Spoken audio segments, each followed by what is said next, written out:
Salam Bapak Ibu Saudara, kita berjumpa kembali. Saya senang kembali bisa menyapa.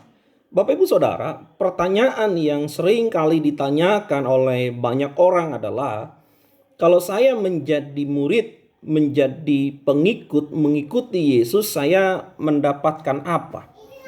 Nah, Bapak Ibu Saudara, saya mau ajak kita untuk belajar dari satu peristiwa yang dicatat dalam Matius pasal yang ke-8, bahwa ada seorang ahli Taurat, law expert, yang mencalonkan diri untuk mengikut Yesus. Dalam Matius pasal yang ke-8 ayat yang ke-19 ini, law expert atau ahli Taurat itu berkata kepada Tuhan Yesus, "Guru, aku akan mengikut engkau kemana saja engkau pergi." Ahli Taurat ini memanggil Yesus dengan sebutan guru atau didaskalos. Dia melihat bahwa Yesus adalah seorang guru, seorang rabi yang punya potensi untuk memiliki pengaruh dan setidaknya menjadi besar. Sehingga ahli Taurat ini berpikir, dia membayangkan kalau dia mengikut Yesus, maka dia akan memperoleh satu kedudukan yang tetap, atau setidaknya satu kedudukan posisi yang cukup populer. Nah, Bapak Ibu Saudara, jawaban Tuhan Yesus ini menjadi peringatan akan dia, sekaligus memudarkan ekspektasinya, memudarkan harapannya yang keliru, bahwa dalam Matius pasal yang ke-8 ayat yang ke-20, Tuhan Yesus berkata, "Serigala mempunyai liang dan burung mempunyai sarang, tetapi anak manusia tidak mempunyai tempat untuk meletakkan kepalanya." Tuhan Yesus berkata bahwa binatang-binatang liar mempunyai tempat. Serigala mempunyai liang. Apabila ia ada dalam ancaman, dia bisa berlari menuju liangnya untuk berlindung. Apabila serigala ini lelah, dia bisa kembali ke liangnya untuk beristirahat. Apabila malam hari tiba, serigala ini bisa kembali ke liangnya untuk melewati malam itu. Begitu juga dengan burung. Kalau burung itu lelah, dia bisa kembali kapanpun ke sarangnya untuk beristirahat, untuk berteduh. Tetapi Tuhan Yesus berkata bahwa anak manusia tidak mempunyai tempat untuk meletakkan kepalanya.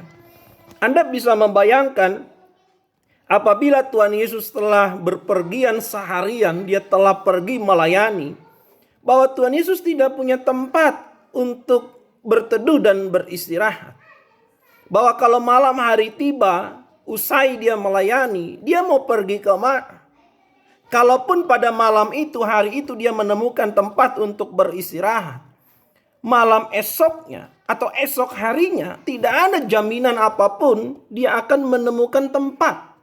Nah, Bapak Ibu Saudara, seolah-olah Tuhan Yesus mau berkata kepada ahli Taurat ini, kalau anak manusia, kalau aku saja tidak mempunyai tempat untuk meletakkan kepala, maka kalau kamu mau mengikut aku menjadi muridku, kamu harus menanggung dan siap menerima keadaan yang sama. Bapak Ibu Saudara, perkataan Tuhan Yesus ini sangat keras. Jadi Tuhan Yesus seolah-olah mau mengajak bahwa kalau kamu mau mengikut aku, kamu harus memikirkan ulang. Kenapa? Karena ada harganya. Jadi kalau kita mau mengikut Yesus supaya hidup kita makmur, keliru dan salah.